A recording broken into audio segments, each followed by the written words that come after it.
മഞ്ഞിൽ പൊതിഞ്ഞ ക്രിസ്മസ് രാവുകളുടെ എല്ലാ വർണ്ണങ്ങളും ഉൾക്കൊണ്ടിട്ടുള്ള ഒരത്ഭുത ലോകം. അത്ര എനിക്ക് ഈ വിൻ്റർ വണ്ടർലാൻഡിനെ പറ്റി പറയാനുള്ളൂ കേട്ടോ. നിങ്ങൾക്ക് ഈ ഒരു സ്ഥലത്തെപ്പറ്റി പരിചയം ഉണ്ടായിരുന്നോ? നമ്മുടെ ലണ്ടനിലെ വിൻ്റർ വണ്ടർലാൻഡിൻ്റെ തന്നെ ഒരു റെപ്ലിക്ക നോർവിച്ചിലുണ്ടെന്ന് നിങ്ങൾക്ക് അറിയാമായിരുന്നോ? ഇല്ലെങ്കിൽ ഈ ഒരു കിട്ടിലൻ ക്രിസ്മസ് സ്പോട്ട് ഒന്ന് നോട്ട് ചെയ്ത് വെച്ചേക്ക് കേട്ടോ. ഇപ്പോൾ ക്രിസ്മസ് വെക്കേഷനൊക്കെ വരുമ്പം മക്കളെയും കൊണ്ട് പോകാനും അല്ലെങ്കിൽ ഈ വരുന്ന 2-3 വീക്കെൻഡുകളിൽ പോകാനും ഒക്കെ പറ്റിയ അടിപൊളി ഒരു സ്പോട്ടാണ്.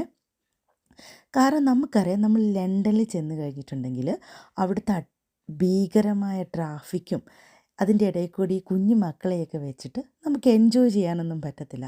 പക്ഷേ ഇവിടെ ഉണ്ടല്ലോ, ഇഷ്ടം പോലെ പാർക്കിങ്ങും ഉണ്ട്, ഫ്രീ എൻട്രിയാണ് ഈ വണ്ടർലാൻഡിലോട്ട്. നമ്മൾ വെബ്സൈറ്റിൽ കയറിയിട്ട് ഒന്ന് ടിക്കറ്റ് എടുത്തിട്ട് അതിൻ്റെ ബാർകോഡ് അവിടെ സ്കാൻ ചെയ്ത് വെച്ചാൽ മാത്രം മതി. എന്തുമാത്രം റൈഡ്സ് ഉണ്ടെന്നറിയാവോ? ഈ റൈഡുകളിലൊക്കെ കയറുന്നതിന് സ്റ്റാർട്ടിംഗ് റേറ്റ് വരുന്നത് £3 കേട്ടോ. ആ ചെറിയ കാർ റൈഡ്സിനൊക്കെ വരുന്നത്. ആ വലിയ ജൈൻറ്റ് വീലിന് £450 ഉള്ളൂ പെർ പേഴ്സൺ. പിന്നെ നിങ്ങൾക്ക് ഈ ഐസ് സ്കേറ്റിംഗ് ഒക്കെ ഇഷ്ടമാണ്, അല്ലെങ്കിൽ ഒന്ന് എക്സ്പീരിയൻസ് ചെയ്യാനായിട്ട് ആഗ്രഹമുണ്ടെങ്കിൽ അതിന് നല്ല വിശാലമായിട്ടൊരു ഐസ് സ്കേറ്റിങ്ങും അവിടെ ഉണ്ട്. മക്കളെയൊക്കെ വെച്ചിട്ട് എന്തെങ്കിലും ഒരു കോസ്റ്റ്ലി ആയിട്ട് തോന്നിയിട്ടുണ്ടെങ്കിൽ അവിടുത്തെ കുറച്ച് ഫുഡ് ഐറ്റംസ് മാത്രമായിരുന്നു കയറാനായിട്ട്. അത് ഇത്തിരി അന്യായമായി എനിക്ക് തോന്നി. അത്രയും തിരക്കൊന്നും. ലൈവ് മ്യൂസിക് ഒക്കെ ഉണ്ട്.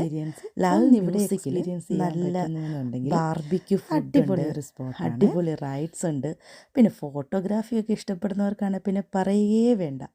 എന്നെപ്പോലെ ക്യാമറ കാണുമ്പോഴേ ചിരിച്ചുകൊണ്ടിരിക്കുന്നവർക്ക് അടിപൊളി കുറേ ഫോട്ടോ സ്പോട്ടുകളും അവിടെയുണ്ട്. പിന്നെ മക്കളെയും കൊണ്ടൊക്കെ പോകുമ്പോൾ അവരിത് ഒരുപാട് എൻജോയ് ചെയ്യുന്നതായിട്ട് കണ്ടു കേട്ടോ. ഈ ജൈൻറ്റ് വീലിൻ്റെ മുകളിൽ നിന്നുള്ള കിട്ടിലൻ വ്യൂ കണ്ടോ.